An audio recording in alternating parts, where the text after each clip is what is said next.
Hello and welcome to this episode of Made in Plymouth.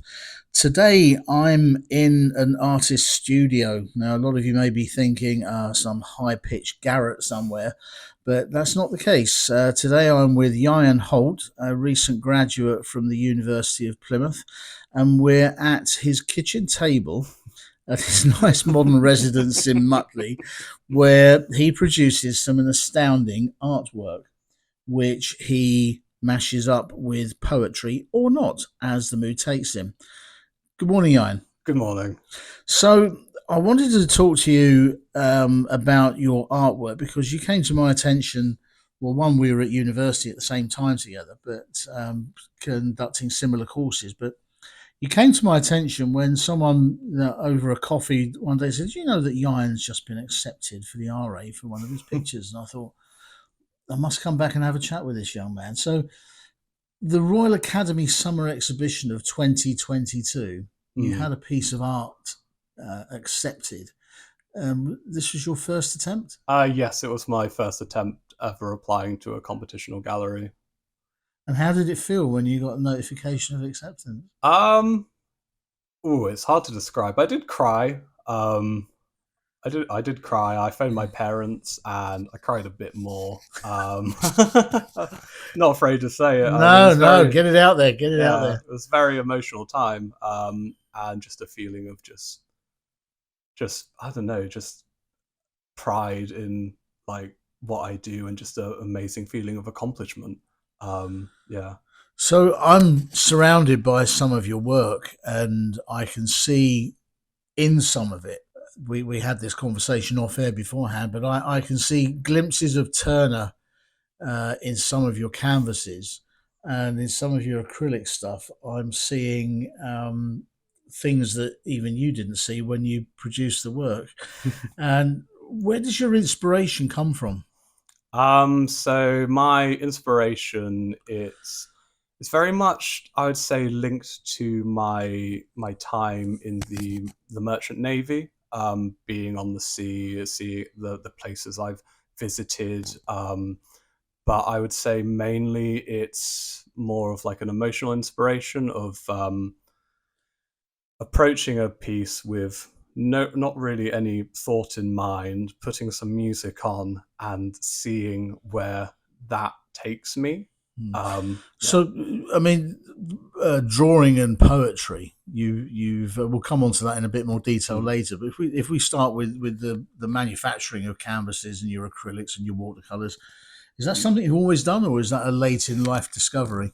It was definitely a late in life discovery. I think the last time I ever considered painting was before I started again, was when I was in year six, back in art class, with my art teacher, who very influential in my taste of music, because we would always paint listening to Led Zeppelin, Pink Floyd, Iron Maiden, and then since then I never really thought about art in that way. It was only till I went to university and started writing short stories and poetry and visiting my grandmother that I discovered that actually let's do painting.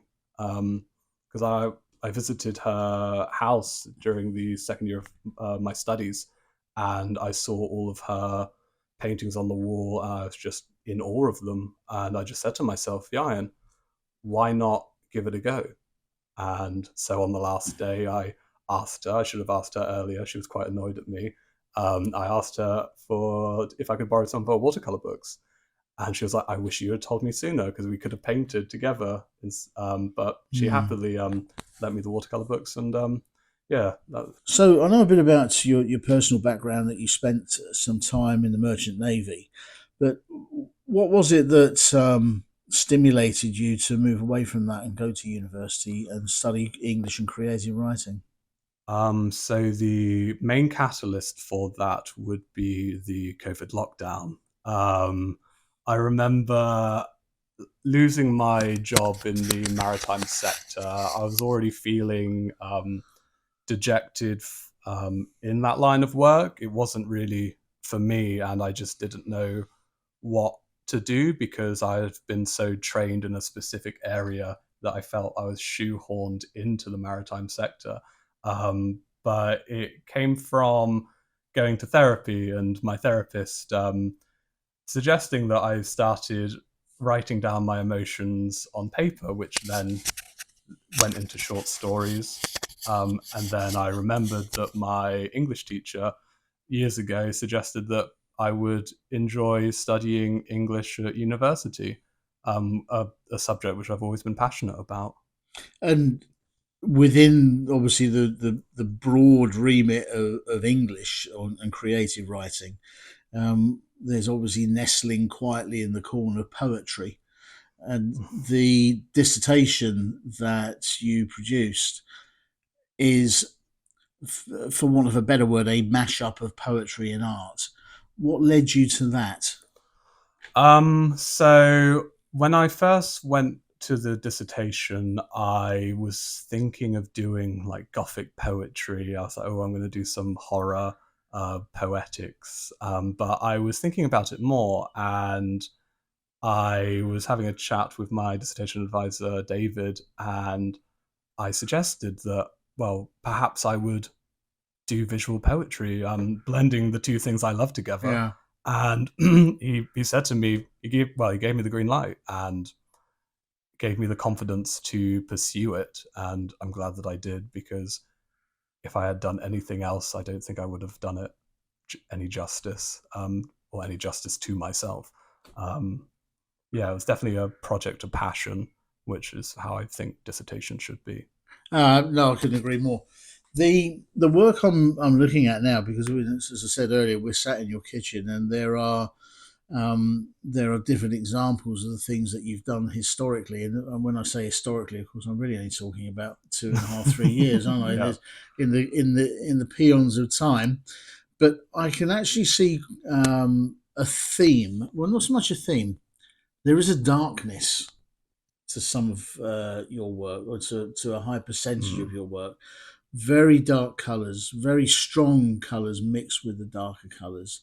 Thematically, as we were talking about again off tape, um, I'm seeing things in some of your work that you haven't seen yourself. But with your nautical background, is there some kind of subliminal nautical theme that's going on with what you're doing here? I'd definitely say so. A lot of the colors I'm drawn to are indigo, like the dark blues, Payne's grey, are all very much emulate like the sea, and it's those colors which I'm drawn to and I enjoy painting with. I never really think about when I'm painting anything maritime, but when I paint, it usually comes up subconsciously, like an ever present sea, which I can't really get away from, which is fine. Yeah, no. But with all artists, there is an evolution in their work, in their productivity, Hmm. and I'm looking at the timeline of what you have done, the watercolors that I'm looking at, and the canvases behind you, and I'm seeing I don't know, I'm seeing more of a theme coming out where the water is kind of ever present. Hmm. Is that water uh, something that you're embracing or something you're pushing away? I would say embracing. For a long time, I was very, I guess, resentful of my time in the Merchant Navy and how I ended up mentally in terms of depression. But as time has progressed, it's very much been something I've began to embrace and not shy away from, because it is something I have done and it's something which I can't erase. So I just have to embrace it for all the positives and the negatives which Mm. have occurred. So the work you're doing now, you're it's almost like you're sprinting towards the next evolutionary stage of your work. Mm. I'm noticing there's an absence of the poetic written word in the canvases? Um, Is that something that was just going to be a brief phase and you're going to leave that behind? I mean, for example, we were talking about asemic writing earlier, yeah. about that transitional area of cogent words that people can recognise and understand, Mhm. into that almost moment of frustration where you can't articulate yourself. Can you talk to us a bit about where that came from? Of course. So it came from a chat I had with Anthony. I arranged a meeting with him to show him some of my work, and we were discussing the idea of asemic writing, writing which has no bounds in um, normal day-to-day language, which and is more of a sort of a struggle of expression, and that idea just captivated me because I found with the dissertation, it was very much a move between, I guess, your standard poetry into a more of a poetry which was imbued with the art, into poetry and art being one thing on the paper. And it got to a point where recently words have just not been enough for me. So I was just trying to find a way of expression which I guess kind of goes beyond words, um, which has been a fruitful experience Mm. and an interesting line. Well, you're also very well. I was going to say fortunate. Fortunate is the wrong word, but you've exhibited, I believe, in local galleries now. Is it 6 times Yes, six over a times. space of what, 18 months, Yeah, something a like year and that? a half. Yeah, That's astounding. thank you. That you've had a diverse sort of selection of galleries have looked at your work and said, "We want to work with you and exhibit." What's the response been? Or, no, before we talk about the response, how did you feel when you saw your work exhibited locally? Just a sense of pride and achievement, and just a validation of you're good. I mean, you don't necessarily need that sort of validation. I mean, I feel like with art, it's the pleasure of doing art is enough. But I don't know. There's just something about people wanting to show your paintings, which I can't really describe. It's just a brilliant feeling. Yeah, and the work that you've got in the bank. I mean, we were talking earlier that you have about 300 pieces in some boxes there, Yeah. and I'm looking at canvases leaning against the wall. I mean, I'm look at this sort of volume. It's almost like you must be doing something every single day. In fact, are you following? I forget who it was who used this quote, but I heard it and I thought that's brilliant if it's true. And it was about Picasso. Mm. And in later life, someone asked him, "Why are you still going into the studio every day?" And he said, "Because if inspiration finds me, I want it to find me working." And whether it was him or not is a Mm. great quote. But is that where you're at? That if you work, it will find you. You know, build it and they will come.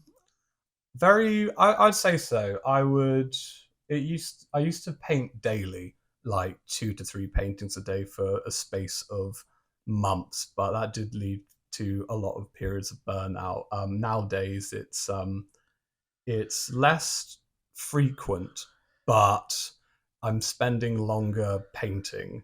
So the canvases, they each take over 8 hours a go. Um, but if I do get a feeling of painting, I will just stop everything and I will just be like, okay, time to get the paints out, put the music on, and let's And go. um, right, so hang on, stop. So if we go back then to your submission to the RA that was accepted, and for those of you who don't know, the RA is the Royal Academy of Arts, and the the moment of acceptance was great and all the rest of it. But what was it actually like being there and looking at your work on the wall? Bearing in mind, if you've ever seen the process for people being selected, it is brutal. Yes, no, no, no, no, yes, as it's, and the piece of work is in front of the judge for a nanosecond, it seems. And there you are on the wall, stood below your work in the Royal Academy. I mean, is that a, there's clearly a lifetime moment high. Most definitely. It almost felt unreal, like I being exhibited in a place where Turner had been exhibited Mm. as part of the Royal Academy, and then having the service at the same church where William Blake was baptized, a poet who did a lot Oh, of etching. Yeah, St James of Piccadilly. yeah, that's Yeah, the I've one. been there several times. Yeah. Yeah, so and then just being surrounded by all these amazing artists, and then being one among their number just felt a bit alien, a bit. Is this real? Do I need to be pinched? Yeah, because I'm not quite sure what the stats are, but I think it's if there's 200 pieces displayed, it's something like 20,000 Yeah. have passed in front of the judging panel that didn't make it. And for that to be a first. So, are you planning to submit anything else to the RA? Yes, I did submit this year, but unfortunately, I wasn't taken on. But that's just But the norm. so that's very interesting. How was that experience? Did when you submitted again to the RA, was it an expectation? Well, I've been accepted once, surely I must be accepted again, or was there a touch of hubris there, or I would say that I think it's always worth a shot. I think if you think that you're going to get in somewhere, you're just setting yourself up to feeling even worse when you don't get in. So it's you kind of just have to detach yourself. It's like submitting a poem to a poetry publisher. You submit it, you go away, you pour yourself a glass of whiskey, and you just forget about so it. the default setting is expect rejection? Yes, you Yeah, just have and to. it's yeah. Okay. So, what piece will you be submitting next time? The piece I'll be submitting next time doesn't actually exist yet. Ah, interesting. So you've got you've got an idea in your head that you are going to submit something, but you don't know what you're going to submit. So how will that affect you when you put the music on and go to work on something? I don't think it will affect me at all. I just have to. I just paint. That's Yeah. that's So all. it's more a case of you will paint, and at the end of the process, you'll look at everything you've done and go, do you know what? That one's speaking to me. I think I'll submit that. Exactly. It Yeah. was very much the decision I went for with the one I submitted last year. I painted, and then when my grandmother suggested that I should submit to the RA, I looked at all my work, and there was just one which spoke to me more than the others. And do you have any upcoming exhibitions in the Southwest or Plymouth in particular coming up? Currently, no. At the moment, I'm very much focusing on creating new bodies of work and emailing galleries, submitting to competition. So it's just been a little bit of a lull in that terms. But despite that, it just gives me a little bit more time to paint Yeah. and produce new things. Yes. And it's becoming a business now. Um, it's always something which I have been wary of. The point of when you I believe that you should paint because you love to paint and you get something from painting, not because you're going to paint to be in galleries. That's just, I guess, a sort of an additional thing on top of the painting.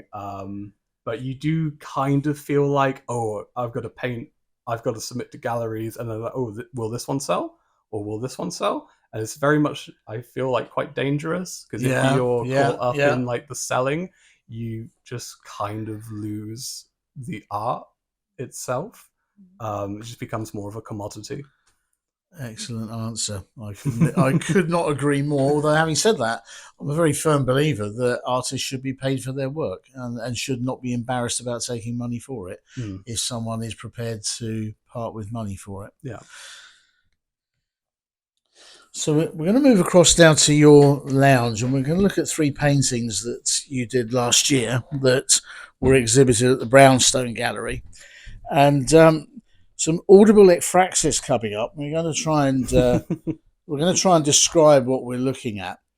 But the interesting thing is that I'm seeing things in amongst this that you have not seen before.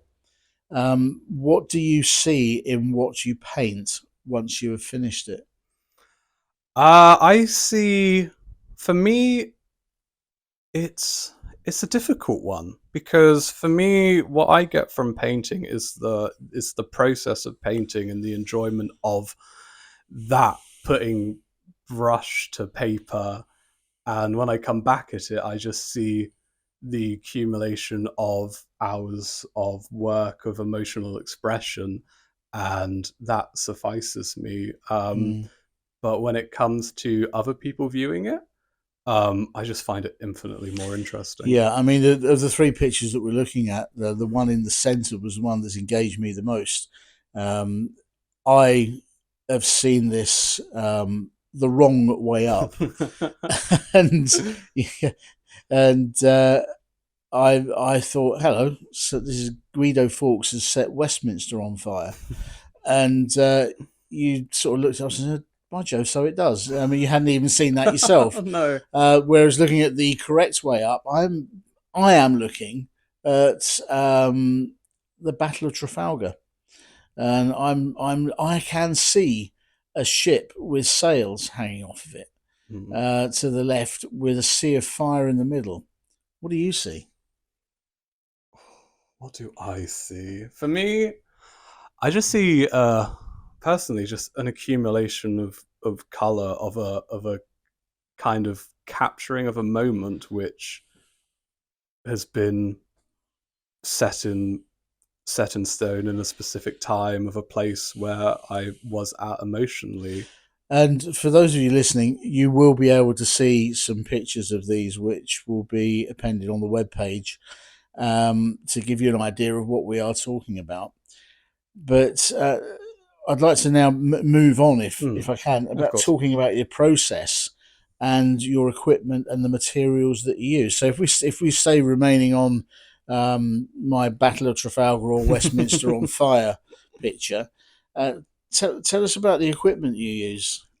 Of course. So I started this piece with brush, water, soak the page in numerous areas, and then I would get the little vial you use, which you can suck up like ink, and just make big arcing motions and see how the paint flows, and then from there add more color. I've got a Waterstones loyalty card, which my friend Siobhan will be very upset with me about using it in the wrong way, because I just use it to load it up with paint and make etchings and marks I upon the should imagine page. Waterstones probably aren't too keen on that either. I don't But think so. well, I don't know. It's, the more famous you become, the more they want to promote that. But so the swipes that we're seeing, that this is the sort of credit card sized piece of plastic that Yeah. is. Just trying not to use the word smear, but it's pulling the paint down, across, around, swirling, and that's your finishing piece. Yeah. Yeah. Yeah. And do you entitle your work? Is there, you have a, I mean, obviously Mm.